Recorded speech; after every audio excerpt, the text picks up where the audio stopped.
দর্শক বন্ধু নমস্কার, আমি রিমিশা। আজকে কিন্তু আপনাদের জন্য একটা খুবই প্রফিটেবল বিজনেস আইডিয়া নিয়ে চলে এসেছি, যেটা কিন্তু পার মান্থ আপনি ঘরে বসে 60-70 হাজার টাকার মতো রোজগার করে নিতে পারবেন। এমন একটা বিজনেস আইডিয়া নিয়ে কিন্তু আপনাদের কাছে চলে এসেছে। তো দেরি না করে শুরু করা যাক। তো দর্শক বন্ধু, এই যে দেখুন, এটা হলো মিক্সচার মেশিন। যেই মিক্সচার মেশিনের মাধ্যমে কিন্তু আপনি ডিটারজেন্ট পাউডার বা ওয়াশিং পাউডার কিন্তু মিক্সিং করে নিতে পারবেন।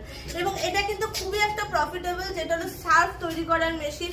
ভীষণই পরিমাণে কিন্তু চলছে এখন মার্কেটে। তো এই বিজনেসটা নিয়ে কিন্তু বিজনেস স্টার্ট করলে একটা ইন্ডাস্ট্রি কিন্তু আপনি ভবিষ্যতে খুলে নিতে পারবেন। তো এই মেশিনে 3 ধরনের সেট আপ থাকে: মিক্সচার, স্কিনিং এবং আপনার ফিনিশিং দেওয়ার মেশিন এবং আপনার প্যাকেটিং মেশিন। তো এই বিজনেসটা সম্বন্ধে আপনাকে আরো কিছু জানতে হলে অতি অবশ্যই আমাদের স্ক্রিনে দেওয়া নম্বরটাতে যোগাযোগ করুন। আমাদের কোম্পানি ক্রিয়েটিভ ইন্ডাস্ট্রি, যেটা হলো শিলিগুড়ি হাজারপাড়া মার্কেট কমপ্লেক্সের ঠিক অপোজিটে আছে। তাড়াতাড়ি ঝটপট কল করে দিন।